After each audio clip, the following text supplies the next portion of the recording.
So this articulates by itself, It does, yes, yeah. So if I just press this. Okay. Oh.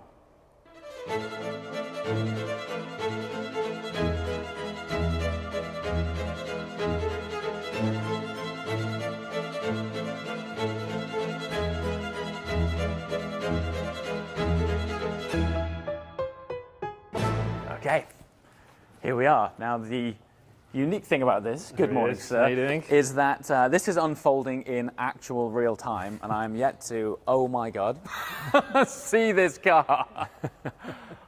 Crikey. It's huge. Yeah, Where do you begin with this? Kindly meet the Rolls Royce Boat Tail.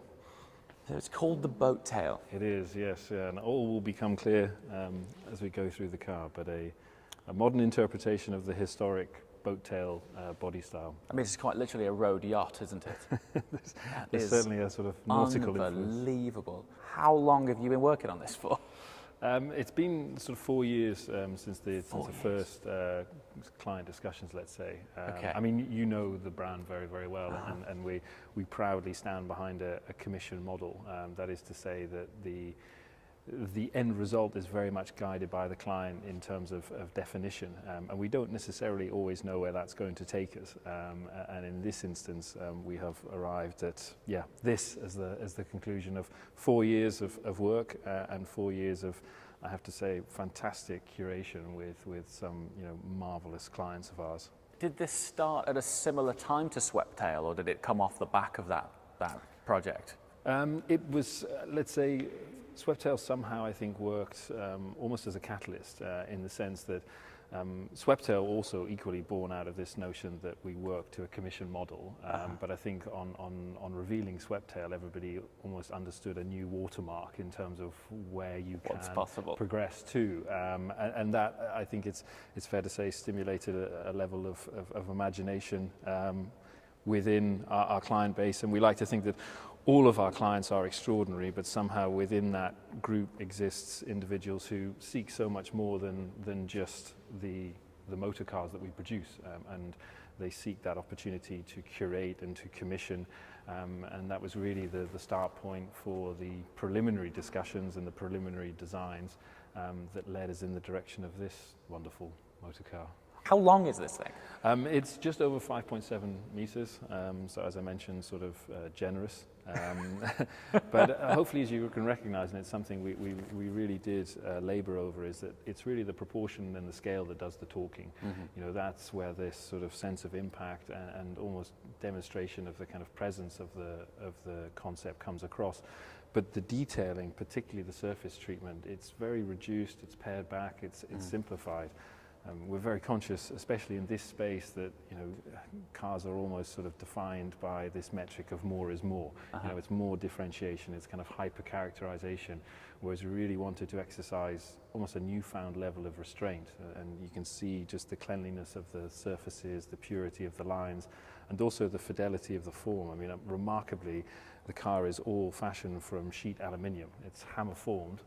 Is it really? That allows us to do amazing things, things that we would never normally be allowed to achieve through industrialized techniques. So you can just see the general clarity of line and surface and precision. It's incredibly smooth, isn't it? It really is. Incredibly so. It really is. Unfortunately, a lot of modern design is littered with almost superfluous detail. And we really wanted to break away from that. And actually, I think you sit in front of the most progressive element to the overall concept, and that's of course the treatment of our iconic Pantheon grille. The first time ever, it's not this sort of appliqued trophy applied to the front of the car. It's really deconstructed into its component elements to inform not just the structure but the visual representation at the front of the car. The contrast color waterfalling over beautifully into the grille space itself, and even the atrium of our Pantheon grille is sort of softened to kind of lessen the formality. We very much want the car to be an owner-driver's concept, and I think it's the grille, especially the treatment of the grille, that really demonstrates that in a very clear way. when a client comes to you with this, why do you start with this? Because it seems like, so am I right in thinking, is everything about this bespoke from ground up? Absolutely, yes. So this isn't a shared chassis or anything like that? The chassis is derived from our aluminium architecture. And of course, as you can tell by way of the scale, it has a lot of similarities with the Phantom lineage. And there are some componentry, particularly on the interior, that is very obviously recognizable for good reason from the main portfolio. But the exterior form, as you can see it here, is completely unique. And every single body panel and a lot of the complexity that we'll get into, especially at the rear end, has all been designed and developed uniquely for this concept. For only 3 cars, which is, you know, wow, really, really astounding. I guess other than on Black Badge, I don't necessarily associate carbon fiber heavily with Rolls-Royce. To see this massive section here that's basically forged out of carbon is stunning. But for very good reasons, you know, it's actually for its structural rigidity, particularly in this rear area. It actually defines this whole upper structure of the rear of the car, and also then provides the basis for some of this complex movement.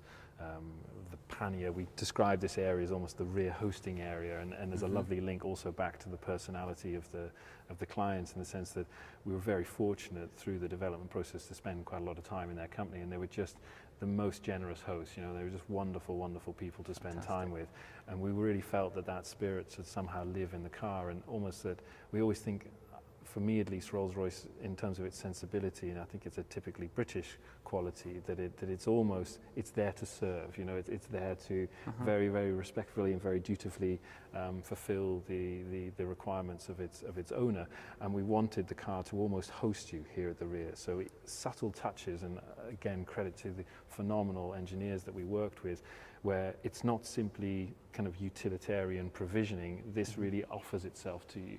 So the butterfly mechanism, the lid that rotate towards center line, the fact that the panniers then create this inclination so they rotate up to a 15-degree angle, that subtle difference, just as if it's sort of offering itself to you. And even these beautiful picnic tables, you know, they rotate round, so they move from this sort of flush-fitted condition. Oh my good Lord, that is absolutely gorgeous, isn't it? It really is, and it's a beautiful thing to use. You know, it's lovely weighting, and again, just a real demonstration of ingenuity. What is quite amazing is its overall profile, super simple, and as soon as you start to look at it, the amount of detail in it, it's crazy. Am I seeing a blue weave in this? You are, yes, so it's a technical weave. So it's got a contrasting blue fibre running through the actual carbon weave itself. Indeed, yes, yeah, and moreover, we actually also extend it to these beautiful stools, which we again created from the ground up. I've just noticed that these are carbon stools. If I'd have known that, I would have taken a few steps back before I wandered around the car. Yes, yeah. No, I mean, training as an automotive designer, I never thought I'd find myself penning a stool. But it's amazing. And here we worked with an Italian furniture maker to create this unique interlocking clamshell design, to create this slimline package that allows you to stow it underneath the panel. I love this twist in it. The twist gorgeous, in the carbon is stunning. Really and good. Small details, I'm not sure if the camera can see it, but just little, I mean, everything feels billet and beautiful, you know. It's it really is. Really gorgeous, gorgeous thing. The most astounding thing for me with this project really is that it exists. You know, in this day and age, with the general consumption trends that we experience, you know, for not just a marque, but also for customers to impart with so much patience, so much trust, and so much encouragement for us to create something extraordinary, but for us to have the latitude to pen the car that we believe projects the modernity of the brand, you know, and really moves it on. It's not a retrospective fulfillment of creating something unique. It's really about progress, and you could describe it almost as modern patronage. You know, it's really about commissioning the next chapter for this great brand. And then, as your eye wanders onto the interior, you can see again with the exterior this sort of reduced, pared back feeling, really allowing the beauty of the materials to do the storytelling. Even the cockpit fascia is relatively simplified. All the technology that we could disguise and remove distraction from have been placed behind, you know, lovely surfaces. And then as a centerpiece is a bespoke timepiece. I was going to say, run me through that watch. Yes. Yeah, I mean, the tale behind that is almost as extraordinary as the car itself. But the client is, of course, a great aficionado of timepieces and individually commissioned timepieces, and wanted to create something unique for this car to bring together in his mind his two passions, Rolls-Royce and timekeeping, horology as a discipline. And we worked with Bouvet, the Swiss watch manufacturer, to complete, to our mind, the first ever tourbillon movement applied directly into a car. So that's embedded into it, as opposed to a removable. Well, it is actually removable. There's 3 examples of this being produced. How individual is each one? Does each one have as much of a unique story? Very much so, yeah. So the only similarity between the 3 cars is the body style. We wanted to create almost, you could describe it as a sort of critical mass of more than a one-off in the boat tail body style to really, almost qualify it as a modern interpretation. And that's really where the similarity ends. So all of the detailing, the materiality, the colors, the appointment in the rear varies considerably from one car to the next. Right, okay. But as you see here, standing at the rear, there's this wonderful symmetry. So on this side, it's provision for eating.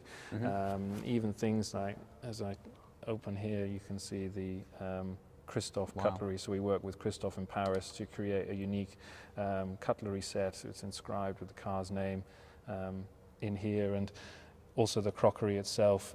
And then you can see the chilled food containers inside here, the non-chilled food containers here, salt and pepper grinders, not shakers, as we were reminded when we made that blunder with one of the clients. They described, when have you ever been to a Michelin star restaurant and used a shaker? Yes, noted. And I think this is the marvel really for me, because the ingenuity, the fascination and the engineering that has gone into this, purely informed by the notion of hosting. And nothing more. It's not about performance, it's not about any of these other typical qualifications of engineering achievement. It's really just a beautiful, beautiful thing to use.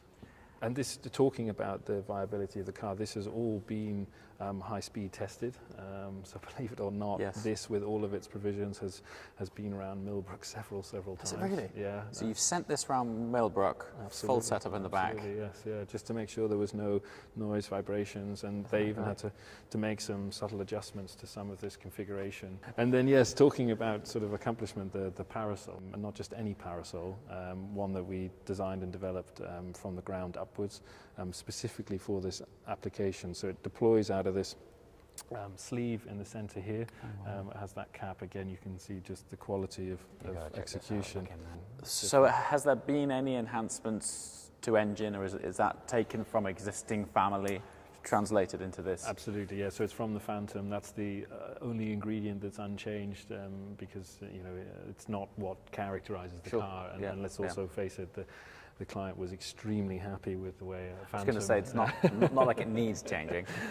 Really, when you build a car like this with Rolls-Royce, the client is becoming part of the company's history. Because it's such a significant car to add to, it's amazing, really. Absolutely. No, I mean, I think in commissioning a coach-build Rolls-Royce, you mark your place almost in the legacy of the brand. And it's interesting, we often reflect in the studio that when we talk about historic Rolls-Royces, we often talk more so about the personalities of the owners and the choices of their commissions, more so than we do the cars. And you compare that to, and maybe I'm biased if it's a sports car manufacturer, so forth, it's more about the accomplishments of the car.